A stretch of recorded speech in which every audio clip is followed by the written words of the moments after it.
പത്തനംതിട്ട കോന്നിയിൽ നിന്ന് വരുന്ന ഒരു വാർത്ത ആവോലിക്കുഴിയിൽ വീടുകൾക്ക് സമീപം കാട്ടാന കൂട്ടമിറങ്ങി എന്നതാണ്. കാക്കര ഞള്ളൂർ പ്രദേശങ്ങളിൽ കൃഷി നശിപ്പിച്ചു. AV ജയശങ്കർ വിവരങ്ങളുമായി. ജയശങ്കർ, എന്താണ് അവിടുത്തെ സാഹചര്യം? വിവിധ ഇടങ്ങളിൽ ഇത്തരത്തിൽ കാട്ടാന ശല്യമുണ്ട് എന്ന് നമ്മൾ കഴിഞ്ഞ ദിവസങ്ങളിലൊക്കെ വാർത്ത നൽകിയതാണല്ലോ.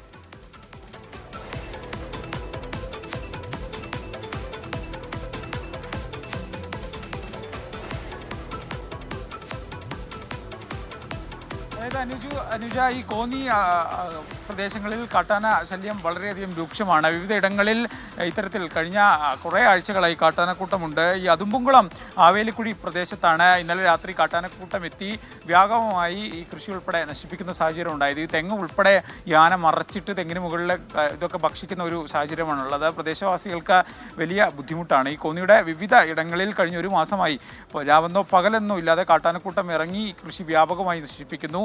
ഈ വനംവകുപ്പ് പ്രദേശത്ത് കാട്ടാനയെ തുരത്താൻ പ്രത്യേക ഡ്രൈവ് ഉൾപ്പെടെ നടത്തിയിരുന്നു. പക്ഷേ ഈ ആനയുടെ സഞ്ചാരപാത ഉൾപ്പെടെ പരിശോധിച്ചാണ് ഈ ഡ്രൈവ് നടത്തിയത്. അതിലൊന്നും ഫലമില്ലെന്നാണ് ഈ സംഭവങ്ങൾ എന്തായാലും തെളിയിക്കുന്നത്. നിരന്തരമായി ആനകളെത്തി ഈ വാഴയും തെങ്ങും ഉൾപ്പെടെയുള്ള കൃഷികൾ വ്യാപകമായി നശിപ്പിക്കുന്ന ഒരു സാഹചര്യമാണ്. ജനങ്ങൾക്കും ഇത് സംബന്ധിച്ച് വലിയ ആശങ്കയാണുള്ളത്. കഴിഞ്ഞ മാസം പ്രദേശത്ത് സ്കൂട്ടറിൽ സഞ്ചരിക്കുന്ന അമ്മയും കുട്ടിയും ഈ കാട്ടാനാക്രമണത്തിൽ നിന്ന് തലനാരിഴയ്ക്ക് രക്ഷപ്പെടുന്ന സാഹചര്യമൊക്കെ ഉണ്ടായിരുന്നു. എന്തായാലും കോന്നിയിലും പരിസര പ്രദേശങ്ങളിലും കാട്ടാനാക്രമണം രൂക്ഷമാണ്. കാട്ടാനകൾ നാട്ടിലിറങ്ങിയും പരിഭ്രാന്തി സൃഷ്ടിച്ച് ഭക്ഷണം ഉൾപ്പെടെ കഴിച്ച് വീണ്ടും കാട്ടിലേക്ക് മടങ്ങുകയും ചെയ്യുന്ന സാഹചര്യമാണ്. വനംവകുപ്പ് നിഷ്ക്രിയമാണെന്നാണ് നാട്ടുകാർ ഈ വിഷയവുമായി ബന്ധപ്പെട്ട് ഉന്നയിക്കുന്ന ആക്ഷേപം. എന്തായാലും ഈ മുമ്പൊക്കെ വനംവകുപ്പ് ഈ വിഷയവുമായി ബന്ധപ്പെട്ട് പറഞ്ഞിരുന്നത് കാട്ടിൽ തീറ്റയില്ല, അതുകൊണ്ട് തന്നെ വേനൽക്കാലം ആയതുകൊണ്ടാണ് ആനകൾ ജനവാസ മേഖലയിൽ എത്തുന്നതെന്നാണ്. എന്നാൽ ഇപ്പോൾ കാര്യങ്ങൾ തിരിച്ചാണ്. കാട്ടിൽ മഴയൊക്കെ പെയ്ത് അത്യാവശ്യം ഭക്ഷണ പദാർത്ഥങ്ങളൊക്കെ ആനകൾക്ക് വേണ്ടത് ലഭ്യമായിട്ടുണ്ട്. പക്ഷെ അപ്പോൾ പോലും നാട്ടിൽ ജനങ്ങളുടെ സൗര്യവികാരം ആനകൾ തകർക്കുന്ന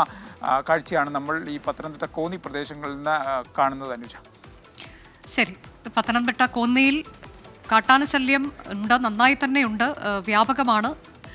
അപ്പോഴാണ് ആവോലിക്കുഴിയിൽ നിന്ന് ആ വാർത്ത വന്നത്. വീടുകൾക്ക് സമീപം കാട്ടാന കൂട്ടമിറങ്ങിയെന്നത് കാക്കര ഞള്ളൂർ പ്രദേശങ്ങളിൽ കൃഷി നശിപ്പിക്കുകയും ചെയ്തിട്ടുണ്ട്. വനംവകുപ്പ് നിഷ്ക്രിയമാണ് എന്നൊരു പരാതി നാട്ടുകാർ ഉന്നയിക്കുന്നു.